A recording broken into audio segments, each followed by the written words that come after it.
Hello అండి, అందరికీ నమస్కారం. వెల్కమ్ టు మై ఛానల్ బంగారు సహస్ర కుకింగ్. ఈరోజు ఈ వీడియోలో అరటికాయ ఫ్రైని చూపించబోతున్నానండి. ఇది చపాతీల్లోకి కానీ రసం అలా చేసుకున్నప్పుడు రైస్లో సైడ్ డిష్గా చాలా బాగుంటుంది. అరటికాయ ఫ్రై కోసం ఇలా అరటికాయలను తీసుకొని వీటిని నీట్గా కడుక్కున్నాను. ఇప్పుడు ఈ అరటికాయల కొనల్ని కట్ చేసుకొని పీలర్తో పీల్ తీసేసుకోవాలి. చాకుతో కంటే పీలర్తో తీసుకుంటేనే ఈజీగా వస్తుంది.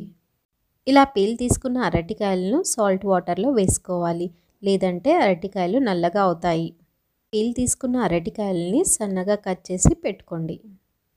ఇప్పుడు ఒక ప్యాన్ తీసుకొని అందులో 1.5 స్పూన్ ఆయిల్ వేసుకోవాలి. ఆయిల్ వేడైన తర్వాత 1 స్పూన్ జీలకర్ర వేసుకోండి. జీలకర్ర కొద్దిగా ఫ్రై అయిన తర్వాత 1 స్పూన్ శనగపప్పు, సన్నగా కట్ చేసి పెట్టుకున్న ఆనియన్స్ని వేసుకోవాలి. లో ఫ్లేమ్ మీద ఆనియన్ని పచ్చివాసన పోయేంత వరకు ఫ్రై చేసుకోండి. ఇప్పుడు కొద్దిగా కరివేపాకుని వేసుకొని కలుపుకోండి. ఆనియన్ కొద్దిగా ఫ్రై అయిన తర్వాత ఇందులో సన్నగా కట్ చేసి పెట్టుకున్న అరటికాయ ముక్కల్ని వేసుకోవాలి. ఇప్పుడు అరటికాయలని లో ఫ్లేమ్ మీద మూత పెట్టి 5 మినిట్స్ ఉడికించుకోవాలి. అరటికాయలు ఉడికేలోపు ఇంకొక ప్యాన్ తీసుకొని అందులో 1 స్పూన్ మినపప్పు, 1 స్పూన్ ధనియాలు, ఒక 5-6 ఎండుమిరపకాయలను చూసి వేసుకోండి. మీ స్పైస్ లెవెల్కి తగ్గట్టుగా ఎక్కువ తక్కువ చూసి వేసుకోండి. కొద్దిగా ఎండు కొబ్బరిని వేసుకోవాలి. వీటన్నిటిని లో ఫ్లేమ్ మీద రోస్ట్ చేసుకోవాలి.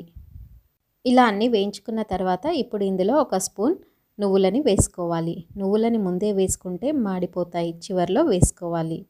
అన్నీ వేయించుకున్న తర్వాత మిక్సీ జార్లో వేసుకొని మీ రుచికి తగినట్టుగా సాల్ట్ వేసుకొని పౌడర్ చేసుకోవాలి. ఇప్పుడు అరటికాయలో 1 స్పూన్ పసుపు, మిక్సీ పట్టుకున్న పౌడర్ని వేసుకొని కలుపుకోవాలి.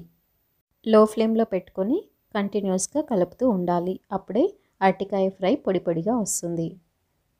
ఇలా అరటికాయ ముక్క మెత్తబడి ఫ్రై అయిన తర్వాత ఇందులో కొద్దిగా కొత్తిమీరని వేసుకొని కలుపుకోండి. చూడండి, ఇక్కడ మనకి అరటికాయ ఫ్రై ఎంత పొడి పొడిగా వచ్చిందో. రుచి కూడా చాలా బాగుంటుంది. ఈ వీడియో మీకు నచ్చినట్లయితే వీడియోని లైక్ చేసి ఛానల్ని సబ్స్క్రైబ్ చేసుకోండి. Thank you for watching this video.